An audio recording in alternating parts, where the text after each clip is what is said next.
मैं Sumitra Meena, associate professor zoology, BSc part 3। प्रिय विद्यार्थियों, पिछले अध्ययन में हमने ब्लड के बारे में और उसके कार्यों के बारे में अध्ययन किया था। आज हम ब्लड कार्पसल्स के बारे में अध्ययन करेंगे। ब्लड कार्पसल्स 3 प्रकार की होती हैं, जैसे कि पिछले अध्ययन में मैंने बताया था आपको। WBCs, RBCs और ब्लड प्लेटलेट्स। RBCs के बारे में हम बात करें तो ये बाइकॉन्केव होती हैं और मैमल्स के अतिरिक्त सभी जीवों में ये न्यूक्लिएटेड होती हैं, अर्थात मैमल्स की RBCs में न्यूक्लियस अनुपस्थित होता है।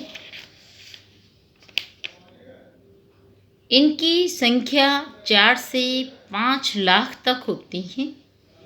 पुरुषों में स्त्रियों की अपेक्षा RBCs की संख्या अधिक होती हैं।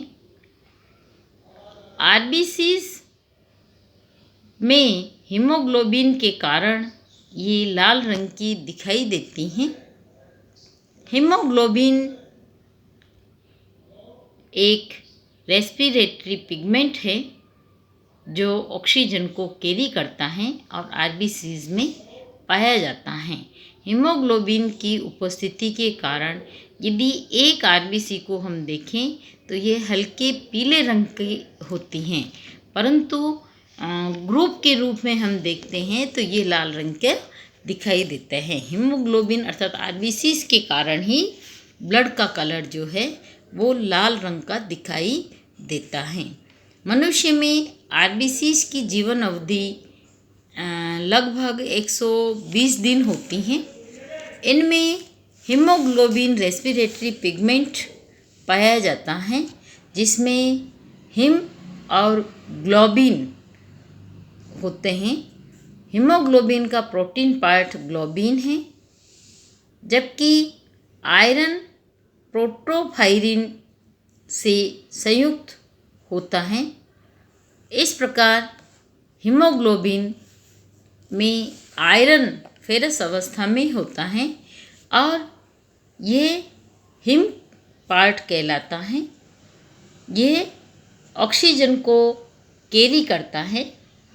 ऑक्सीजन कैरी करते समय हीमोग्लोबिन ऑक्सीजन से लूजली बाइंड होता है और ऑक्सीजनित हीमोग्लोबिन बनाता है। इस दौरान आयरन ऑक्सीजन के साथ मिलकर किसी प्रकार की रिएक्शन नहीं करता है, अर्थात ऑक्सी हीमोग्लोबिन में ऑक्सीजन हिम पार्ट से अटैच होता है, न कि उसका ऑक्सीडेशन होता है।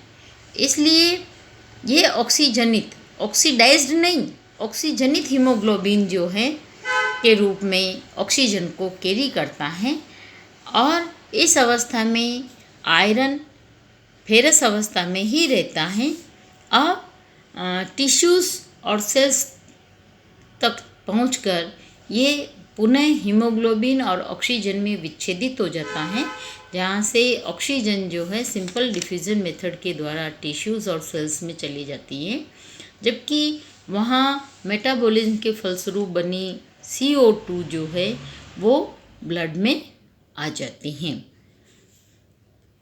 अपचयन के ऑक्सी हीमोग्लोबिन के डिसोसिएशन के बाद भी आयरन फेरस अवस्था में ही रहता है, यानी ऑक्सीजन से संयोग करें या ऑक्सीजन से विच्छेद करें, दोनों ही अवस्था में हिम पार्ट में आयरन फेरस अवस्था में ही रहता है।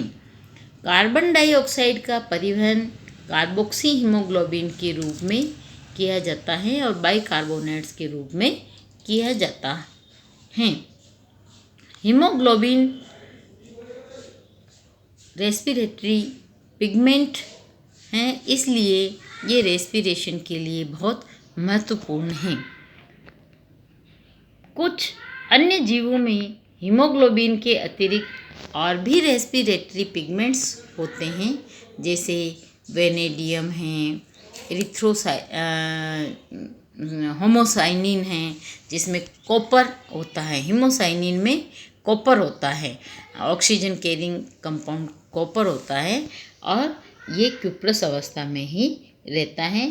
हीमोग्लोबिन की ऑक्सीजन कैरिंग कैपेसिटी हीमोसाइनिन और अन्य रेस्पिरेटरी पिगमेंट जैसे वेनेडियम एटसेट्रा के तुलना में अधिक ऑक्सीजन कैरी करता है, अर्थात ऑक्सीजन कैरिंग कैपेसिटी अन्य रेस्पिरेटरी पिगमेंट्स की तुलना में अधिक होती है।